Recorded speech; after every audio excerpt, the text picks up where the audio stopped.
Those tossed salads and scrambled eggs are calling again. Yep, Frasier is back, and the 2-episode premiere just landed on Paramount Plus. Let's talk about it.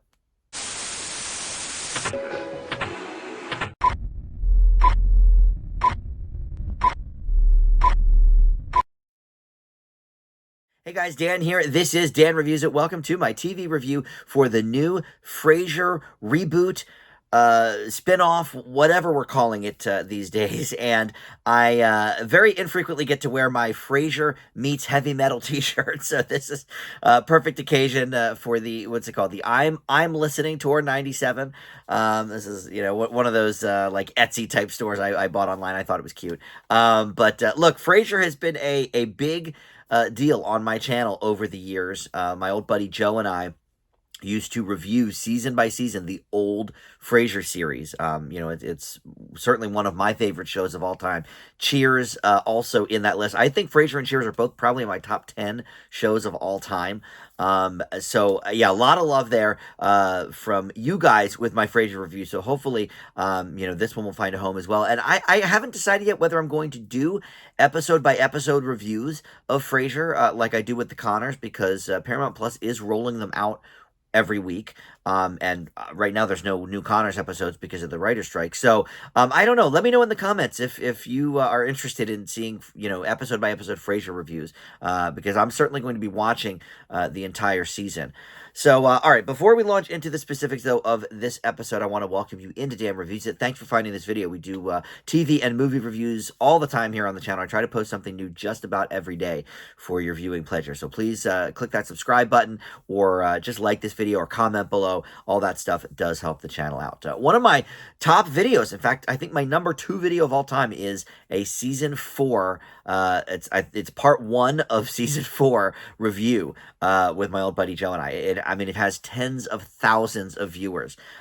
So for whatever reason, that season kind of was cherry picked by people. But look, Kelsey Grammer is the only name and face that you will recognize in this series. Now, I do have word that there's going to be a couple of guests from the old Frasier show. Bebe Neuwirth as Lilith, of course, makes sense, because she is the mother of Frasier's child, Frederick, who plays prominently into this show. But I did hear somebody else from the old Frasier show is going to make an appearance. I don't want to say who that is if you don't want the spoiler. But yes, obviously John Mahoney, who played Frasier's dad, has passed on, and the first episode not only dedicated to him, but we pick up right after his funeral. So that's where we set the stage here for this new iteration of Frasier. And he is going back to Boston. He's living back in Boston now, and the powers that be at Harvard want him to join forces with them and teach for a little bit. And he originally says, "Oh no, I don't want to do that." But he realizes, well, this could be a chance to get closer to my son Frederick, who I've been not necessarily estranged from, but just a strained relationship with him. And so he decides to go ahead and do that. And this show has gone through many iterations over the last few years. I first read about this, I don't even know, probably it might have even been pre-pandemic. But this has been in the works for a long, long time. And originally, they were going to have Frasier in Chicago, and I'm not sure if the goal there was to have him be a teacher or not. I know at one point they talked about him having a TV talk show, like a Dr. Phil kind of thing. And they've sort of rolled that into this plot a little bit, because he is a famous TV psychologist, psychiatrist, whatever, but that phase of his career is over. So obviously, after his radio show in Seattle, at some point he sort of made the leap to TV psychiatrist, and he's now left that behind. So I don't know if that was necessarily the main plot that they were going to go with in Chicago either, but now he's going to be a teacher of psychiatry and psychology at Harvard. So bringing him back to Boston is a little bit interesting, because does that mean we're going to get some Cheers alum. I mean, everybody from Cheers, other than Kirstie Alley, is still alive, and I mean, most of them still working. You see them popping up. I mean, obviously Ted Danson and Woody Harrelson work the most, but we see Shelley Long was on Modern Family for a while, and everybody is still fairly active. Rhea Perlman was just in the Barbie movie, so I don't know. I mean, it seems like that's kind of where they want to go, but obviously Lilith still lives in Boston. I don't, they haven't even really revealed that, but I mean, I believe while Frasier was on, she was living in Boston, so it would make sense that she was still in Boston with her practice. After all these years, I don't know that for sure, but I would assume. So it would make a lot of sense for her to obviously to be on the show, and it's been confirmed that she will be, a guest on the show, much like she was at least once every season of Frasier. But are we going to see some other people from Boston? I don't know. It seems like a missed opportunity to set it in Boston and not have people from Cheers come through. I don't know. We'll see, I guess, as the series goes on. I believe this is only going to be on for 10 episodes for the first season, which, is a little bit of, I think, a detriment for a show like this because most reboots don't last that long. I think The Connors is certainly an anomaly, and that's been obviously reshaped a little bit since they killed Roseanne's character off. And then Fuller House ran, I think, 6 years on Netflix. But most of them run, 2, 3, 4 years, if that. Murphy Brown only lasted a season. Will and Grace, I believe, went 3 seasons for the reboot. That seems to be fairly standard. So I don't know, but they got the full NBC primetime treatment of 18 to 22 whatever episodes per season, whereas here we've only got 10. I think that's kind of a bummer. I mean, Frasier lasted 11 seasons. Cheers before it lasted 11 seasons. So each one has over 200 episodes in the can. Do we need 200 episodes of this? No, I'm not saying that necessarily. But, these 10 episode seasons really have to then pack a punch. And I'm not positive that these first 2 episodes do. So before I launch into my review here, a little bit more about the cast of characters. So Jack Cutmore Scott is playing Freddy. He takes over from Trevor Einhorn, who played him in Frasier as like a young teenager. Well, I guess that since that show ran 11 years, I guess, yeah, he started out as like a little kid and then went into his teenage years from that. But they were sort of getting a little bit estranged, at that point as well. Freddy was turning into like a goth kind of kid, going through that goth phase, and Frasier just didn't understand him. So, makes sense to have that character come back. I don't know Jack Cutmore Scott. He was apparently on some ABC show called Deception or something. I think that only lasted a year. But you've also got Anders Keith as Frasier's nephew, who was born in the series finale of Frasier. So he is now 20 or 22, I guess. When did Frasier go off the air? I think it was maybe 2003, something like that, or 2004. So he's like about 20, let's say, and he is attending Harvard University. So he's going to be sort of a mainstay here as well. Niles and Daphne, are not, as far as I know, going to be in the series. In fact, David Hyde Pierce has said flat out, I'm not going to be in the series. I don't want to just kind of redo that role. So, look, you can probably narrow down, which one of the Frasier mainstays is going to be guesting, since he's not part of it. Now, Daphne, I don't know if she's going to be part of it or not, but you've got Jess Salguero as Eve, who is Freddie's friend, and we find out more about their relationship in the first episode. I don't really want to give away too much there. And then you've got Nicholas Lyndhurst as Alan Cornwall, who is Frasier's friend from college, who's now a Harvard psych professor. And then Tox Alugundoye as Olivia, who is the head of Harvard's psych department. So that seems like it's going to be sort of the new crew, the new hang people, these professors from Harvard, and then obviously you'll have the Freddy stuff a little bit maybe separately from that, but he is of drinking age, so he could certainly go out to the pub with them or whatever. But all right, so let's get to the episodes. They released 2 on Paramount Plus, and again, I'm not going to go into plot heavy details. I think I want you to watch that yourself and sort of be surprised when certain things happen or whatever. But they're clearly taking notes from that first episode of the original Frasier. When Frasier was spun off from Cheers, it was like, well, this guy, how are we going to spin him off? His character, not that he's not interesting, but it's like he's, kind of connected to the bar, so they moved him to Seattle. They had him move in with his father, who he was estranged from, and all of that. And so now they're doing the same thing, but with Frasier as the elder. So they are having Frasier and Freddie, kind of join forces here. They've got a strained relationship. They don't really know each other. They don't really get each other. So let's throw them into the mix. So that's obviously a nod to the first episode. In fact, the pilot of Frasier is called The Good Son. The pilot of Frasier 2023 is called The Good Father. So obviously, we're drawing parallels from there. And there's a lot of parallels in these couple of episodes. Maybe too many, you might say. For example, in episode 2, we meet some of Freddie's firefighter pals, and it is revealed that he said his father was dead.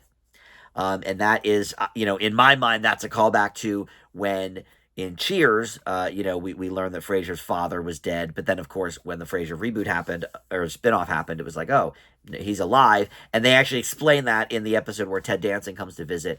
And he was like, oh, we were having a fight that week, or whatever. So obviously that's, a callback to that. Are we calling back to Frasier and Cheers too much on this show? I don't know. I struggle with this one. I think maybe yes. Look, to the Frasier diehard like me, sure, it's nice to see, some of these things, happen. There's even a reference to Bulldog, singing an Ave Maria at the funeral of Martin. So yeah, there's gonna be references and stuff. But are we going to beat by beat? The intro is exactly the same, except we have the Boston skyline instead of the Seattle skyline. And then we close with Frasier, or Kelsey Grammer, really, I guess, singing Tossed Salads and Scrambled Eggs. But of course with a Boston twist. So that is similar. And also they've got all of the same, title cards between scenes that they used to have. They have the same font for the graphics. Personally, I kind of enjoy that. They do it with the Connors. They did it with Will and Grace as well. It to me, it's a little bit of comfort, but in terms of plot points, do we want to specifically do those over again? Boy, I'm not sure. I think it might be a little overkill, and you'll see what I mean when you watch the 2 episodes, that they're really kind of trying to tap into that, okay, let's, kind of make everything old is new again, with even down to the plot specifics. I don't love that. And in that vein, I'm not sure I love these supporting characters yet. When you watch the first episode of Frasier, and it's, look, everything's in sort of rose-colored glasses, right? You can say, oh, yeah, I loved Frasier from the start. I think I actually did love Frasier from the start, Cheers at the time was probably my favorite show ever, when that came on, when Frasier came on. I was in maybe junior year of high school, and so I was a huge Cheers fan. Frasier started, and it kicked off, and it was great. I loved it from the jump. And I just don't know. The cast of characters here that you see on my shirt, they were all clicking. Everything was working. Here, I really don't know yet. It is not clicking for me, and I think the supporting cast is what made Frasier such an exciting show to watch. And I think that's a problem that the new Night Court is having as well. Like, I love that John Larroquette is back. I love the gal from Big Bang Theory that is playing Judge Abby Stone. But everybody else, the supporting characters, they're real hit or miss for me, and I'm not sure they gel nearly as much as the original Night Court. And I think that is going to be a problem for Frasier. You're always going to sort of be comparing the two. And as of yet, they just don't have it.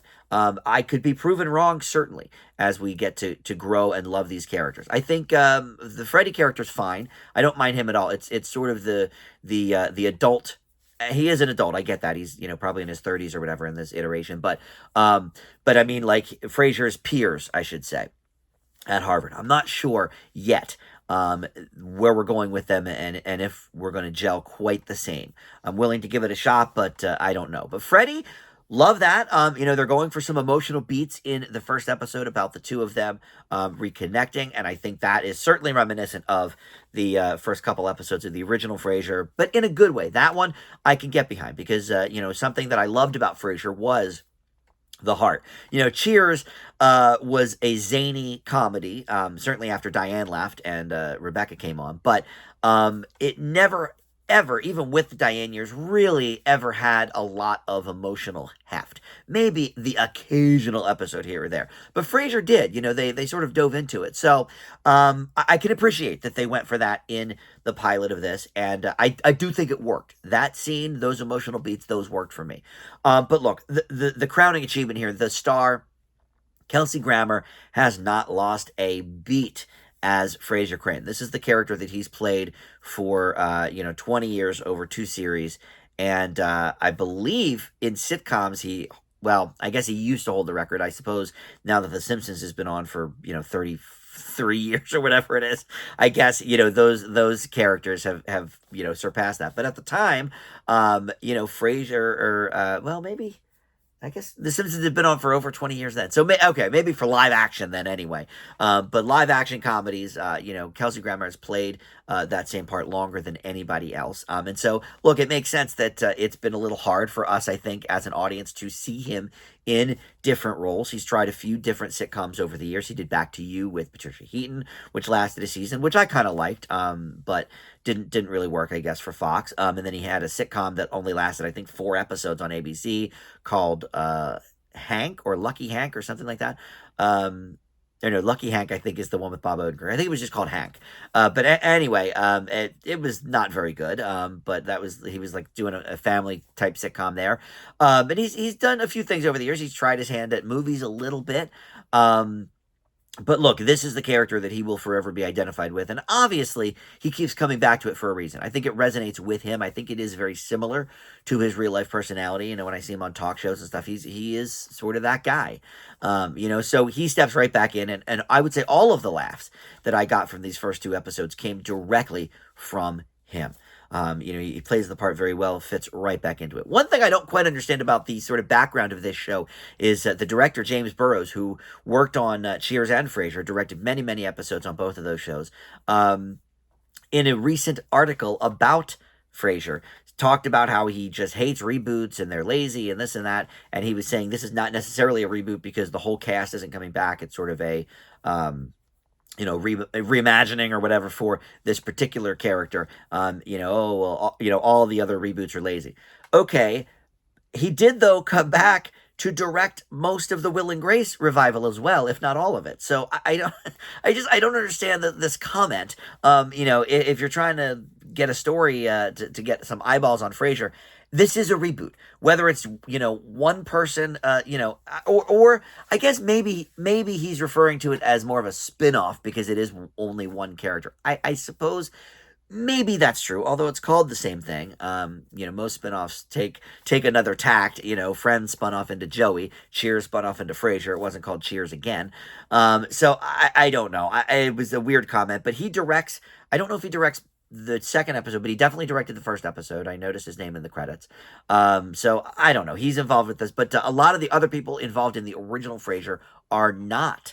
Other than Kelsey Grammer himself. I don't know. Is anybody an executive producer here from the original team? It doesn't look like it. You've got Tom Russo and Jordan McMahon here, and originally, of course, you've got David Angel, Peter Casey, David Lee. I believe David Angel actually died in 9/11. So, but anyway, the other guys and the Charles brothers that created the character on Cheers, they're not involved with this. So it feels similar to the original Frasier, but boy, they're not quite there yet. I will stick with it, and I'm going to watch all the episodes for the season. Hopefully, it gets better. I leave a lot of these sort of reboots with middling grades for the first episode or 2, and sometimes they go up, sometimes they go down. Both Night Court and That 90s Show earlier this year were sort of in this same range for me. That 90s Show ended up going down once I saw the rest of the episodes. Bad supporting cast there. Night Court has stayed about the same. I think a B or a B- is about where that goes. For Frasier, just a tick lower than that. For now, I will leave it with a C+. I see some potential here, but that supporting cast has got to start gelling. if we really want something special here for the season. But you can catch the first 2 episodes of this now on Paramount Plus. Thank you so much for watching. And remember, comment below. Let me know if you want me to review these episodes weekly, like I do with the Connors, because I certainly can do that. I'll be watching them all. But for now, that will do it. Thanks for watching. We'll see you next time on Dan Reviews It.